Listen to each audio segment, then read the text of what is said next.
Hola a todos, soy el mentalista Max Verdier y os doy la bienvenida a mi canal de YouTube.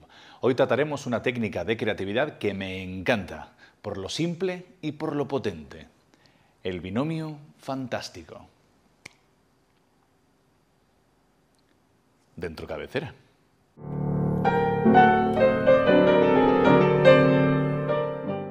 En primer lugar, ¿qué es el binomio fantástico? Es una herramienta que empleamos para desarrollar nuestra creatividad empleando dos términos aparentemente contradictorios. A partir de ellos, conseguimos que nuestra imaginación se despierte y podamos llegar a ideas, a historias que no habríamos sido capaces de encontrar sin la ayuda de esta herramienta.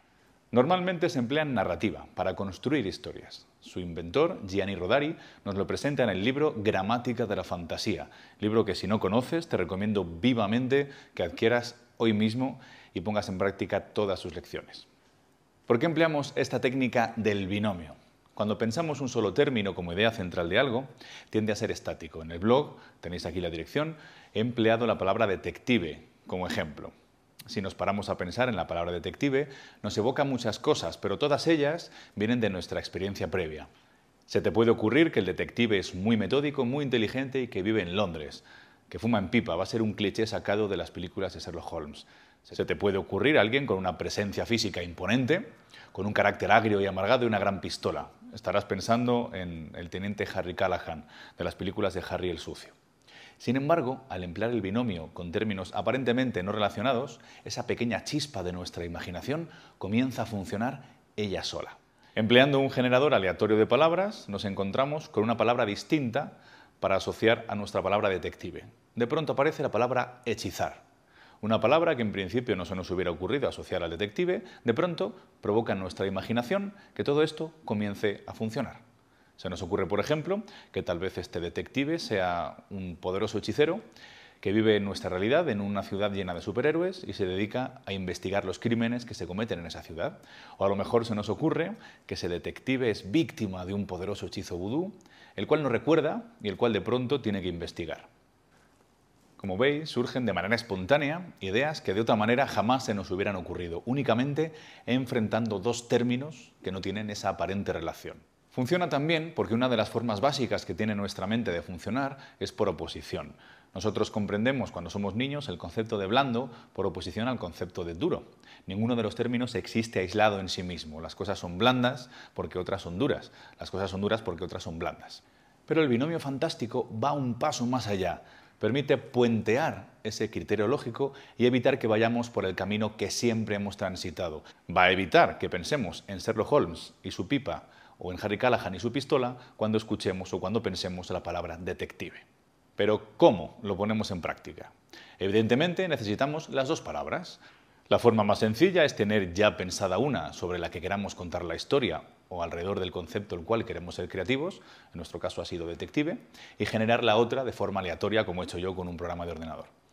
Lo ideal, sin embargo, sería emplear dos palabras generadas aleatoriamente, sobre todo si quieres emplear esta herramienta como fin en sí mismo, no con el objetivo de desarrollar una historia o llegar a un objetivo creativo concreto, sino para practicar, para entrenar tu propia creatividad. Puedes emplear programas informáticos que generan las palabras aleatoriamente, hay dados con imágenes que se comercializan para este fin, o simplemente puedes usar el método que cuenta el autor de Gramática de la Fantasía cuando era maestro. Colocaba frente al aula una pizarra por la que se podía escribir en ambas caras, y uno de los niños escribía en la pizarra, en la parte que daba al resto del aula, una palabra, por ejemplo, perro, y otro niño escribía detrás, con lo cual ese momento de elección de las palabras cobraba una dimensión casi mágica, porque de pronto, si el niño escribía perro, la palabra que había atrás era la que iba a dar la identidad de ese perro, de pronto dejaba de ser un animal normal para convertirse en un animal mítico, en algo que iba a transformarse en algo mágico en cuanto la otra palabra se mostrara. Si eres educador, educadora, seguramente quieras usarlo así. Vas a poder comprobar como en el momento que giras la pizarra y se ve la otra palabra, por ejemplo, armario, de pronto vas a tener una gran carcajada que va a permitir que todo este aprendizaje se recuerde más profundamente. Lo primero, elegimos dos términos de forma aleatoria, desde una página web que nos lo permite hacer.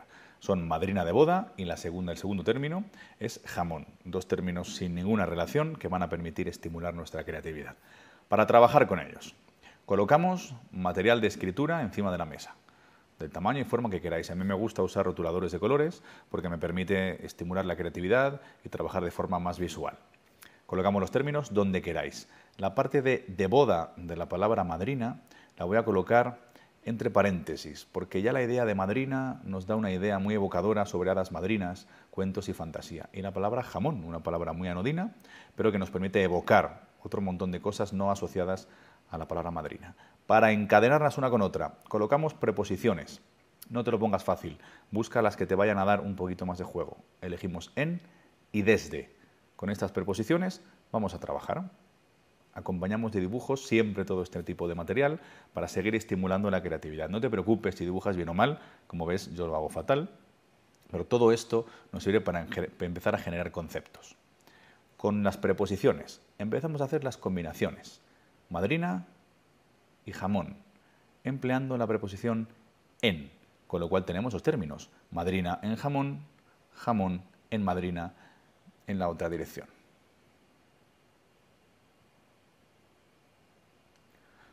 De forma muy simple, evocando las imágenes, se me ocurre que madrina en jamón evoca la idea de una madrina malvada montada en, no un jamón, sino sí un animal muerto con la carne reseca. Entonces, de pronto, el concepto de hada madrina se transforma en una especie de hada nigromántica con poderes oscuros que en vez de ir a bendecir a nuestra princesa, va a maldecirla. El concepto contrario, jamón en madrina, me hace pensar en una hada madrina creada a partir de la pieza de un jamón. Evidentemente, esto nos crea la imagen humorística de una especie de hada madrina muy torpe, con cara de cerdo y poderes mágicos muy extraños. Pero de pronto, la imagen empieza a sugerir otras ideas distintas que no se nos hubieran ocurrido. Y seguimos con la siguiente preposición, madrina desde jamón. Y evidentemente su contrario, jamón desde madrina. Entonces, se me ocurre, por ejemplo, una enorme torre hecha de jamón desde la que está observando el paisaje la madrina. Evidentemente, una torre de jamón no tiene sentido, pero esto me lleva a la idea de una torre hecha de carne y huesos, desde el que una madrina, quizá la madrina nigromante de la primera idea, nos está observando y gobernando.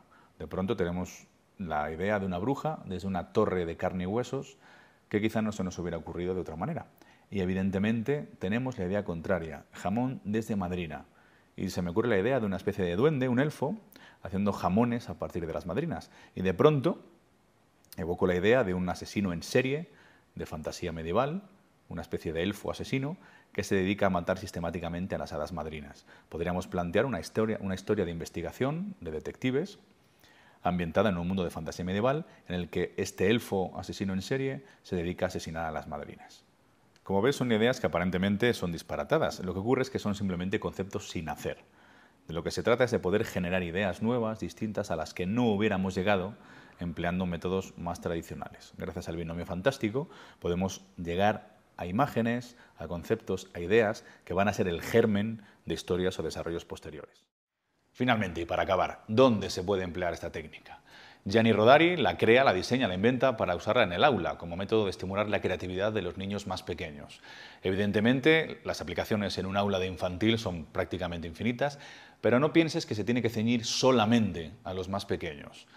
Cualquier profesor de idiomas va a descubrir que de pronto el empleo de esta técnica va a provocar que sus alumnos se vean obligados a salir de sus cauces comunes, de las fórmulas habituales que ellos emplean para manejarse en el aprendizaje del idioma. Y de pronto se van a ver obligados a trabajar de una forma mucho más exigente, pero mucho más divertida, con lo cual el aprendizaje va a ser muchísimo más eficaz que haciéndolo por los derroteros habituales. Su función primordial, como ya os he dicho, es emplearse para la creación narrativa de historias, como acabáis de ver en el ejemplo, para sembrar el pequeño germen de una idea que puede provocar después una historia completa. Neil Gaiman y otros muchos escritores famosos lo han empleado demostrando que esta herramienta puede llevarse a límites artísticos insospechados.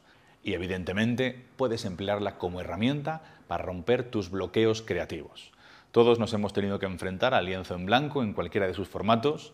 En mi caso, diseñar un espectáculo, en el caso de un pintor, el lienzo en blanco literalmente. Muchas veces nuestra creatividad se atasca porque estamos acostumbrados a usar siempre el mismo sistema. Ese pintor se enfrenta a la pintura, al acto creativo de pintar, siempre de la misma manera. El día que de pronto se encuentra bloqueado, puede descubrir que usando esta herramienta consigue romper esa barrera mental que el propio cansancio, la propia costumbre, han creado. Lo único que necesita es un pequeño empujón lateral para que esa creatividad dormida vuelva a despertarse de nuevo. Y esto ha sido todo por hoy. Si os ha gustado, por favor, suscribíos para que podamos volver a coincidir en este espacio. Os doy las gracias de corazón por haberme acompañado en este viaje.